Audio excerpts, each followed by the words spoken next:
अच्छा जी, cocktail breeding solutions का part 44 है ये। हम मालूम है तेरे बाप को मत सिखा, चल। और आप लोगों की दुआओं की वजह से मेरी तबीयत आज कुछ बेहतर हो गई है। अभी मजा आएगा ना भिड़ो। तो भैया कॉकटेल के हवाले से कुछ लोगों ने कुछ अहम सवाल किए कि क्या कॉकटेल को बाजरा देना चाहिए या नहीं देना चाहिए, अगर देना चाहिए तो फिर कितना देना चाहिए। मेरी नज़र में ये एक अहम सवाल है। अब आप ज़रा गौर से मेरा जवाब सुनिएगा। पैरट फैमिली में यानी कॉकटेल के अलावा भी पूरी पैरट फैमिली में कोई भी पैरट बाजरा शौक से नहीं खाता। मुर्गियाँ और कबूतर तो बाजरा खा लेते हैं, लेकिन पैरट्स बाजरे को सिर्फ और सिर्फ मजबूरी में खाते हैं। Wait a minute. Who are you? अच्छा चलो मैं आपको साबित कर देता हूँ। मैं जब भी कॉकटेल को मिक्स फीड डालता था तो सबसे पहले कॉकटेल पता है क्या खाता था? सबसे पहले खाता था कनेरी सीड, यानी कि वो कनेरी सीड चुन चुन के पहले खाता है, उसको ख़त्म कर देता है। उसके बाद कंगनी की तरफ आता है कॉकटेल। बारीक कंगनी खाता है, लाल कंगनी खाता है, फिर मोटी कंगनी खाता है, यानी कि ये आइटम वो सीरियली खाता है। उसके बाद सबसे आखिर में वो बाजरा खाता है। तो जब भी मैं कॉकटेल का दाना पानी अगले दिन चेंज करने जाता था तो कॉकटेल के दाने के प्याले में देखता था कि सारा दाना ख़त्म हुआ हुआ है, लेकिन बाजरा अभी भी थोड़ा सा बाकी है।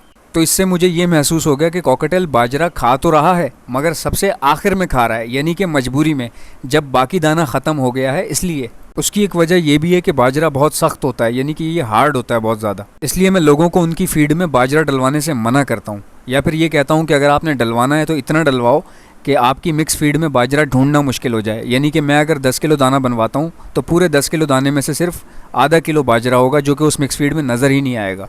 बाजरे के सख्त होने की वजह से कॉकटेल को भी बहुत मेहनत करनी पड़ती है उसे खाने के लिए, और जब वो अपने बच्चों को फीड करवाने जाते हैं तो उसको उगलने में भी बहुत मुश्किल होती है, क्योंकि बाजरा बहुत सख्त होता है तो कॉकटेल उसको बहुत मुश्किल से उगल पाता है। यही वजह होती है कि कॉकटेल के बच्चों में भी बाजरा अंदर जाके ब्लॉकेज कर देता है। अक्सर स्टमक में बाजरा फंस जाता है और एक गिठली सी बना लेता है, जिसकी वजह से आपके बच्चे एक्सपायर हो सकते हैं, बच्चों में जो है वो खुश्की हो सकती है। एकदम इन्होंने वक्त बदल दिया, जज्बात बदल दिए, जिंदगी बदल दी। ऐसे सवालों को मैं ज़्यादा सीरियसली इसीलिए लेता हूँ क्योंकि कॉकटेल की ब्रीडिंग में सारा गेम ही दाने पानी का है। ये लो पानी से फिर एक और सवाल याद आ गया। किसी ने पूछा कि एहसन भाई मैं पानी डालता हूँ कॉकटेल को तो वो 2-3 घंटे में ही गंदा हो जाता है, यानी मेरे कॉकटेल गंदा कर देते हैं फ़ौरन से, तो वो इतना चिकना हो जाता है कि उसमें से स्मेल आती है। अब क्या मैं रोज़ हर 2-2 घंटे बाद इनका पानी बदली कैसे करूँगा? No God! No God! Please no! No!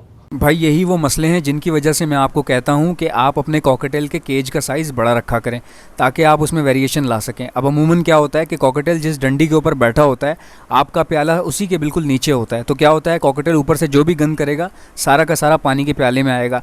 अब आप पानी के प्याले की कई बार जगह चेंज नहीं कर पाते क्योंकि आपका पिंजरा छोटा होता है, तो इसीलिए मैं कहता हूँ पिंजरे को बड़ा रखें ताकि आपके पास वेरिएशन हो, ताकि आप पानी के प्याले को किसी दूसरी ऐसी जगह पर एडजस्ट कर सकें जहाँ पे कॉकटेल की रीच कम हो। ठीक है, उस हिस्से में कॉकटेल तभी जाए जब उसको पानी पीना हो। अब आपका अगर कॉकटेल के केज का साइज़ छोटा होगा तो बेटा वो उसी में हगेगा, उसी में मूतेगा, उसी में पिएगा। मेरे एक्सपीरियंस के हिसाब से जो मैं अपना आपको बता सकता हूँ कि मैं जो प्रेफर करता हूँ, कम से कम कॉकटेल के केज का साइज़ 1.5 बाय 2 होना चाहिए। अब ये 1.5 बाय 2 क्या है? ऑब्वियसली इंच तो होगा नहीं, 1.5 बाय 2 फुट होना चाहिए। ठीक है, अब कई लोग सोच रहे होंगे कि भाई हम तो 1.5 बाय 1.5 में भी ब्रीड करवा रहे हैं। तो भाई जो लोग बहस करते हैं, आपके पास ब्रीड आ रही होगी, आप यहाँ करके आ रहे हैं मेरे चैनल पे। जिसके पास अच्छी ब्रीड आ रही है, जिसको किसी बात की सुनने की ज़रूरत नहीं है, भाई वो यहाँ क्या कर रहा है, वो प्लीज़ चला जाए। कॉकटेल की ब्रीडिंग तो छोटे साइज़ के केज में भी हो सकती है भाई, लेकिन बात सारी है क्वालिटी की।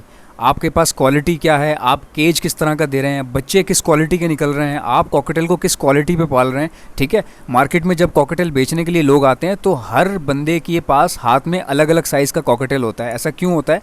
क्योंकि जो जितनी बेहतर तरीके से कॉकटेल को रख रहा होता है उसके कॉकटेल की हेल्थ उसी हिसाब की होती है। कई लोगों के मैंने कॉकटेल देखे हैं, ये लंबे लंबे चौड़े चौड़े पीस, मोटे मोटे, पता चल रहा होता है यार ये वाकई किसी बंदे ने रखे हुए थे। तो ये फ़र्क होता है। तो बहस करने वाले जो लोग होते हैं उनको फ़र्क का पता नहीं चलता, उनकी आधी ज़िंदगी इसी तरह गुजर रही होती है। खैर है, चल रहा है, चलने दो, हो रहा है। ऐसे लोग ऐसे होते हैं कि उनके सामने अगर बिल्डिंग गिर जाए ना कोई, तो वो कहते हैं हाँ हो जाता है, कभी कभी बिल्डिंगें गिर जाती हैं। अच्छा, आजकल एक और सवाल जो बहुत सारे लोग पूछ रहे थे वो ये था कि भाई हमारी फ़ीमेल जो है वो रेडी टू ब्रीड है और हीट पर भी है, तो वो क्रॉस करवाने के लिए बत्तख बन जाती है, लेकिन मेल उसको रिस्पॉन्स नहीं कर रहा उस तरह से। यानी कि उनकी फ़ीमेल्स जो हैं वो कह रही हैं कि मेरे हस्बैंड हमको प्यार नहीं करते। हस्बैंड मुझको प्यार नहीं करते। तो भाई आप लोग थोड़ा सा वेट किया करें ऐसे केसेस में, क्योंकि कभी कभार ऐसा होता है कि फ़ीमेल जो है वो हीट पर होती है बट मेल जो है वो रेडी नहीं होता। कभी कभार ऐसा होता है कि मेल हीट पर होते हैं तो वो विस्लिंग कर रहे होते हैं लगातार, बट फीमेल उनको मार रही होती है। तो ऐसे केसेस में क्या होता है, आप सिर्फ इंतज़ार करें। इसी तरह पेयर लगते हैं सबके पास, जब हम लगाते हैं, जब मैं पेयरिंग करता हूँ कॉकटेल्स की, तो इसी तरह के इश्यूज़ आते हैं। तो हम क्या करते हैं, हम उस पेयर को टाइम देते हैं, ठीक है। टाइम देते हैं तो आहिस्ता आहिस्ता ये चीज़ें रिजॉल्व हो जाती हैं और वो खुद ब खुद ब्रीड पर आते हैं। इसी तरह का एक और सवाल भी लोग मुझसे पूछते हैं कि यार हमारा मेल तो बॉक्स के अंदर जा रहा है मगर फ़ीमेल नहीं जा रही, या हमारी फ़ीमेल तो बॉक्स में जाती है मगर मेल नहीं जा रहा, या फिर दोनों जो है बॉक्स के अंदर नहीं जाते, बस बाहर से ही बॉक्स के मुंह के पास से झांकते रहते हैं। तो भाई इन सब केसेस में मैं कॉकटेल के बारे में क्या कहता हूँ कि आप लोग वेट करें, कॉकटेल को टाइम दें। कॉकटेल अपना टाइम लेगा, उसके बाद प्रॉपरली जो भी उसने ब्रीड करनी होगी वो करेगा। जो भी बंदा कॉकटेल से ब्रीड ले लेता है या ब्रीडर बन जाता है कॉकटेल का, या जो लोग ब्रीडिंग सेटअप चला रहे हैं, वो मेरी बात से इत्तेफाक करेंगे कि जो बंदा ब्रीड ले लेता है कॉकटेल से, वो दुनिया के बाकी काम बड़ी आसानी से कर लेता है। यानी कि उस बंदे की ज़िंदगी में ठहराव आ जाता है, उसको पता चल जाता है कि ज़िंदगी में उतार चढ़ाव क्या होते हैं और किस चीज़ से कैसे डील करना है। ये बात से मेरी सब इत्तेफाक करेंगे। जितने भी लोग मार्केट में हैं या जितने भी लोग घरों में ब्रीड करवा रहे हैं या जितने भी लोग फार्म पे ब्रीड करवा रहे हैं, वो मेरी इस बात से 100% जो है वो इत्तेफाक करेंगे। आप उनसे किसी से भी पूछ लीजिएगा क्या ये बात सही है, वो बोलेंगे हाँ यार सही है। जो बंदा कॉकटेल से ब्रीडिंग करवा लेता है वो ज़िंदगी में कामयाब हो जाता है, यानी कि अपने बाकी मसले वो चुटकियों में हल करता है, कॉकटेल के अलावा भी आम ज़िंदगी में। उसकी वजह ये है, कॉकटेल इंसान में ठहराव पैदा कर देता है, क्योंकि ये थोड़ा सा ना नखरे वाला जानवर है, तो इसके साथ थोड़ा इसके साथ साथ चलना पड़ता है। जिस तरह ये चाहेगा आपको उस तरह से उसके हिसाब से एडजस्टमेंट करनी पड़ेगी। तो क्या होता है कि इससे आपकी ज़िंदगी के बाकी मामला सुधर जाते हैं, आप में एक सब्र पैदा हो जाता है, आप क्वालिटी बेस्ड काम करने लग जाते हैं। कैसे दिया आपको है?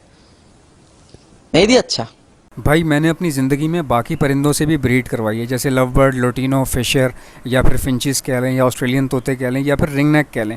मैंने काफ़ी परिंदों से ब्रीड करवाई है, लेकिन मैं ज़िंदगी में असल ब्रीडर उसी को समझता हूँ जिसने कभी ना कभी कहीं ना कहीं कॉकटेल से ब्रीड करवाई हो, क्योंकि कॉकटेल की तो भाई बात ही अलग है। तो उम्मीद है आपको वीडियो तो पसंद आई होगी। कैसी लगी थी आपको वीडियो आज की मेरी? मज़ा आया।